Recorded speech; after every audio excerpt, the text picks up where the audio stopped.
Hello,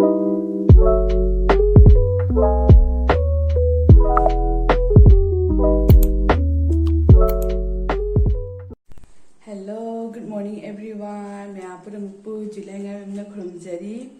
Mayam hoji ayuki pung 5:30 tare. Ado hoji ay hoji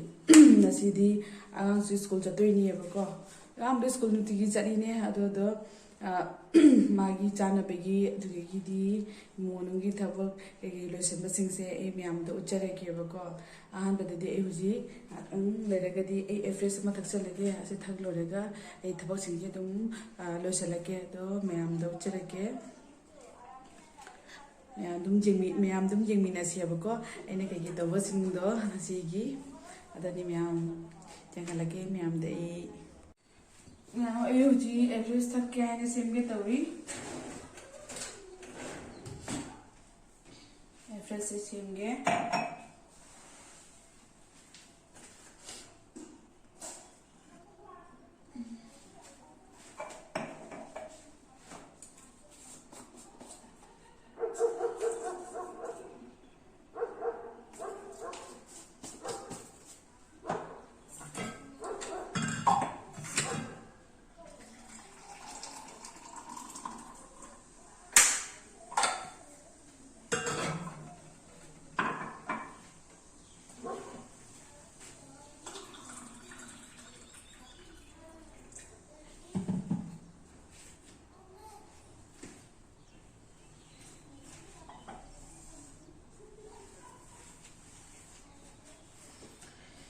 से थक थकना दुगेगी थबक से stove के असे हाना थगदी नुंगाइबो का हक्सांग से साय सा थकपना नुंगाइ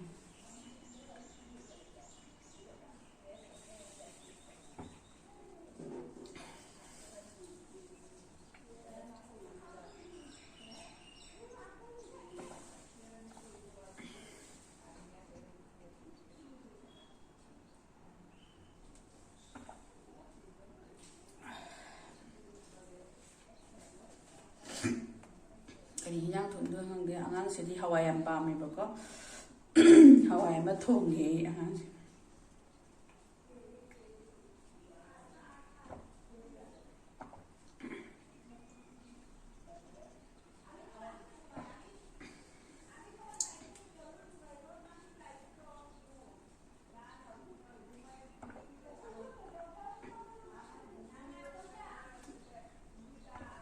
hawai ma thonge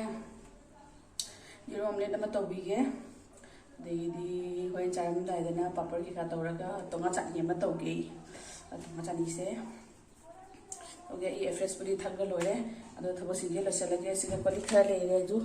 se kolik myam sing se e frengdo oge adagi losalage deidi myam da dum bijarage chilor papa tawlo raga anang school se thinni mi ababa ado dani myam da jengalage ko ma'am आई हौजी कन तौरे करियाई चाका हवाई का काम लोरेबको सिदा लेरे हवाई से सिगा कामे चांग सिगा कामे को अदो चाका हवाई गदी काम लोरे असिगना सोयाबीन नि दिनथले सोयाबीन अमसु ngौगेबको इजाना पासे सोयाबीन दु नाम पावी सोयाबीन से माने चिकन ने याम चाएबको अदो चिकन नि हैना याम चाबनिना अदो दगी तौबीरगे ससेसु केयादी अंगांग से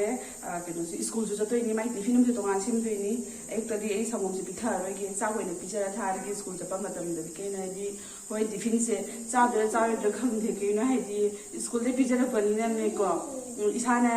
खुदना इल्लगदी हाइदी क्याम चाइ चादे दु खंगिदनाको अदोदना नुगाइते दोना ए मतादा चाक से पिजरागा स्कूल थायेबको टिफिन दा जहा मामागी तोबिरागा अदा पियेबा अदोदना द मैम ए पर तौसलगे केना हेदी आंगांग से स्कूल चपा थेंगी दोइनी एना एग्जाम कुइने केना तौरगदी अददा आई हेदी तोंगा चाकेम से तौथोमगे अदि स्कूल दे हलागा होरेन चादेमीबको अददनु द यमिनेसी मैम ए पर तौबदो मैम आई होजी है हो मैम आई होजी केना तौरे करी है हवाई से सोक तौसलगे हवाई से केना तौरे हवाई काम लोरे बनिने अदो सोक तौसलगे से लोरगा आई सोयाबीन अमा ngौरगे तानी दो तौथोमगेबा omelette दी वेन चाक सारमदाय लोइना तौरगे पापड़ तौररोय पापड़ है पापड़ तौगे खलमनिबा पापड़ तौररोय पाना God bless you ꯅꯨꯄꯥꯅ ꯀꯩꯅꯣ ꯇꯧꯔꯦ ꯀꯔꯤ ꯍꯥꯏ ꯄꯥꯄꯔ ꯆꯥꯅꯤꯡꯗꯦ ꯁꯣꯌꯥꯕꯤꯟ ꯑꯣꯏꯅ ꯇꯧꯔꯣꯏꯅ ꯍꯥꯏꯕ ꯉꯧꯕꯤꯔꯝ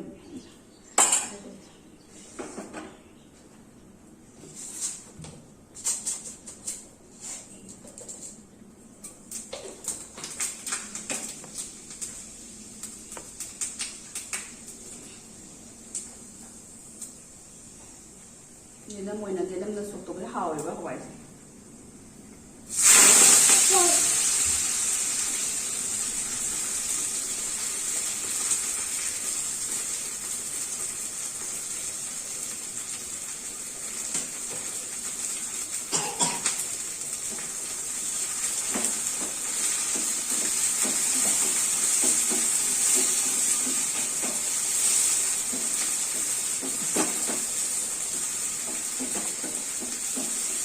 ꯃꯌꯥꯝꯗ ꯑꯗꯨꯝ ꯎꯠꯆꯔꯛꯀꯦ ꯃꯊꯪ ꯃꯊꯪ ꯑꯗꯨꯝ ꯇꯧꯕꯗꯣ ꯃꯌꯥꯝ ꯑꯩ ꯍꯧꯖꯤꯛ ꯇꯋꯥ ꯀꯩꯅꯣ ꯑꯅꯤꯃꯛ ꯁꯥꯔꯦ ꯑꯁꯤꯒꯅ ꯁꯣꯌꯥꯕꯤꯟ ꯉꯧꯔꯅꯤ ꯁꯤꯒꯅ ꯆꯥꯅꯤ ꯇꯧꯕꯒꯤꯗ ꯁꯦꯝꯃꯒꯦꯀꯣ ꯑꯩ ꯍꯧꯖꯤꯛ ꯁꯤꯗ ꯇꯤꯜꯍꯧ ꯍꯥꯞꯆꯜꯂꯦ ꯆꯥꯅꯤꯒꯤꯗꯨꯒꯤ ꯅꯥꯀꯜ ꯑꯅꯤꯃꯛꯇꯗꯤ ꯐꯦꯡꯈꯔꯦ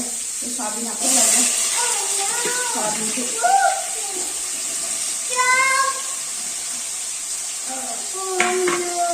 मचा लांग नहीं मचा से है मामा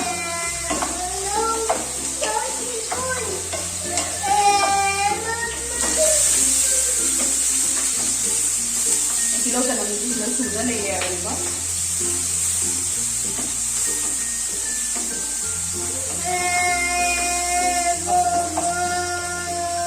अच्छा नमक मचा मामा चल ngâu thế các bạn đi đâu đây ngâu đã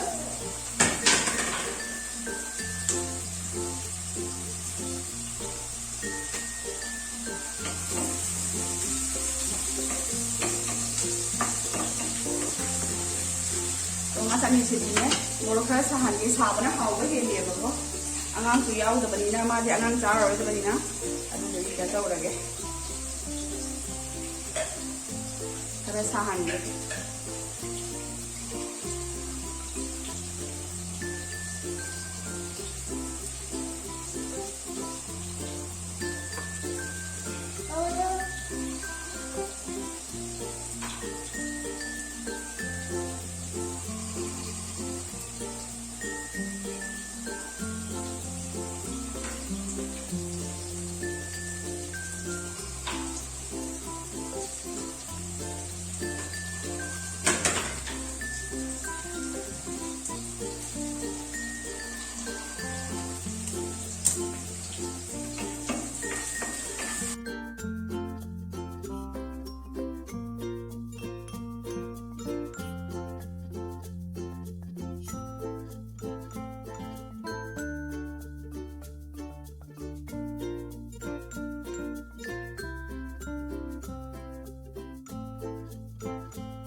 ma'am आई तोंगा चानीदो सिगा लेरे दु सिगा लेरे असिगा हल्दी जीरा केका सु थाक्तोइनेबको अदिगी गरम मसला सु थाक्तिउ मैमना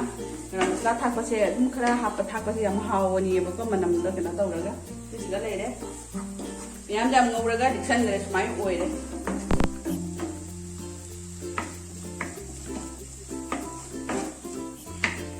मैम असिगना तिलौ ngौखले सोयाबीन ngौगे हाइदनको rồi soybean cho ngu ngô khăn lagi ada di berapa tau raga tau thoge me amai hudi soybean juga ngô khăn le hudi tomato kita hapsa lagi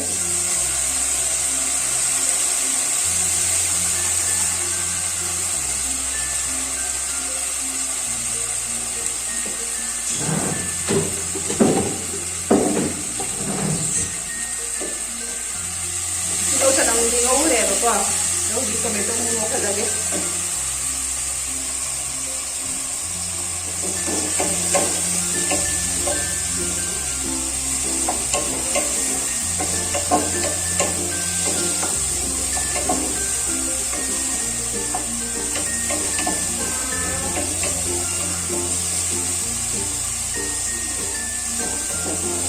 Sabi mo, wala na di मोरकती हम हापुरेबको अगर इचा पासे पाम्बनिनाने अदुना मागी chicken हाइना चादोनि chicken हाइदना खंगाबा हरेंजे ma'am साबिन मोबसिदि लोइसले हावगदबा मो मानगदा देबने सिदा लेदे लेदे अनांग से इरु थोपी गाइने इसिंजु साहालिंगे सिदा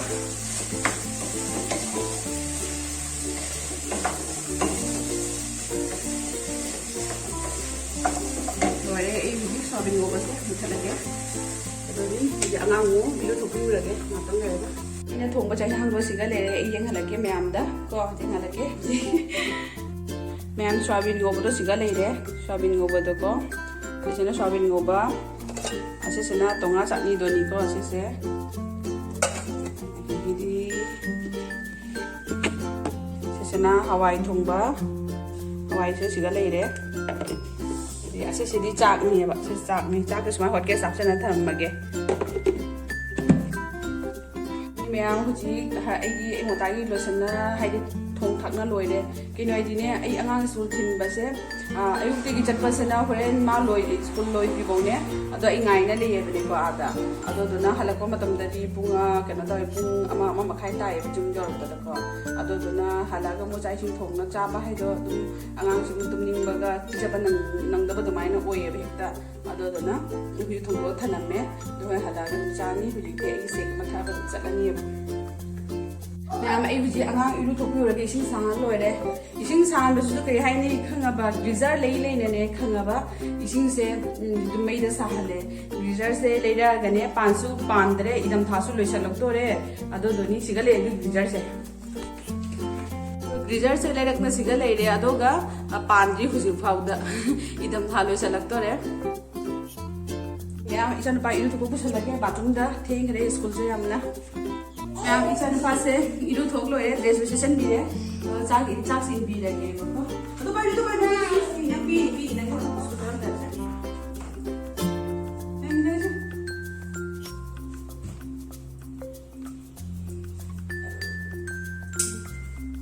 चाक से pizza थोगे तो मैम मोहर स्कूल चलम दायदा ओइना ए अते कपसे गागे को उचरा गे इचा पाना है सोयाबीन चिकन है कने कने चाय हो जे हमको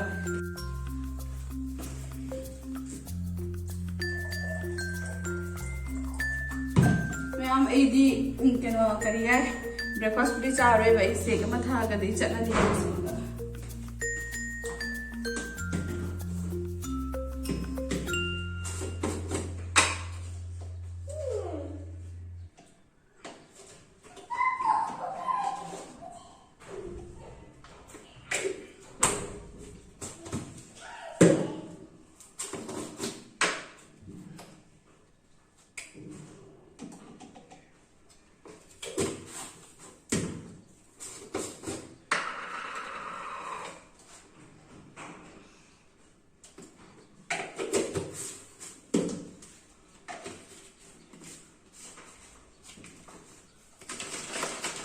ऐसे से वही था बने दुरन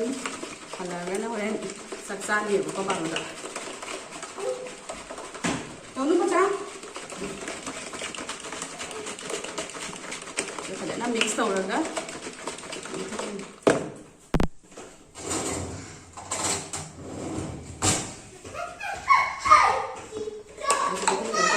हैरगा था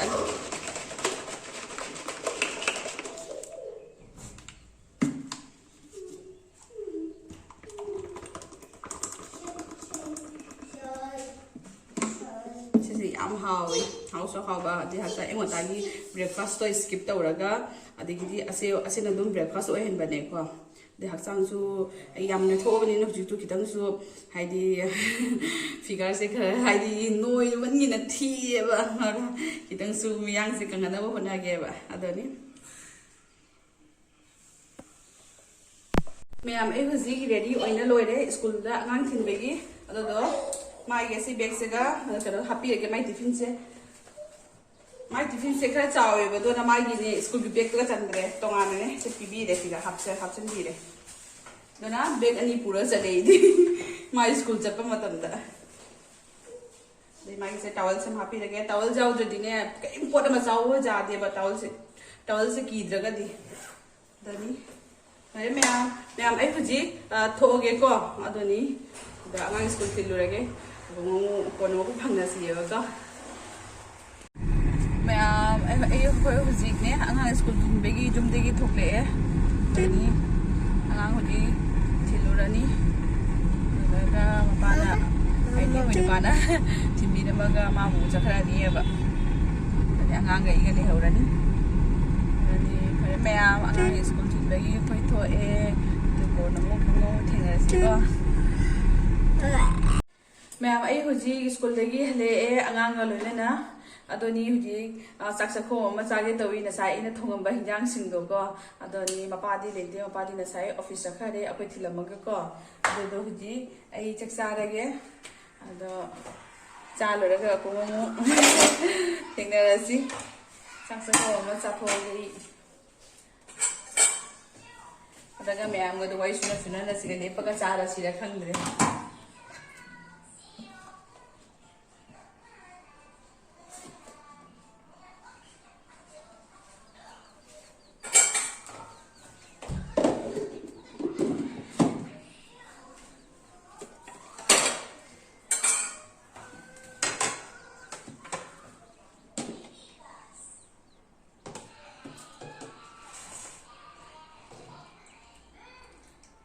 cái thùng bao hawai se chỉ nằm ngắt cái tôi này áo cái tôi đi mà đi khai cha là cái store khăn này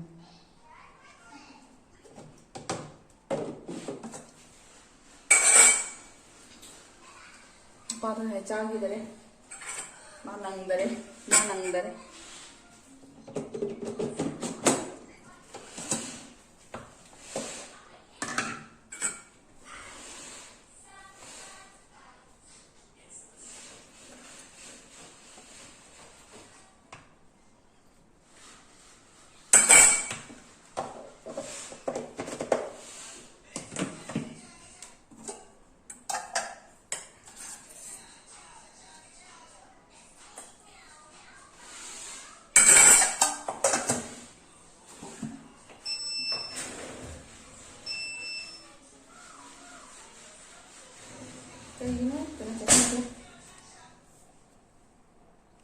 Mẹ mà anh thấy sao cái đó xí cái này đấy, soybean ngova, hawai thongba, chutney, đây đi, tao giờ làm cái gì xin tao quên tao rồi đó, tao hà nam tao cha cái,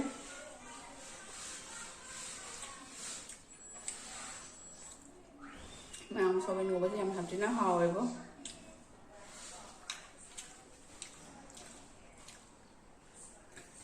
Đó mẹ ai video xem mà tao sẽ xuống đây xem lại cái bố. Ai chắc sao rồi ghé, chắc là thua ghé. Đó mà thằng đi next video đó anh thấy nó sẽ bố.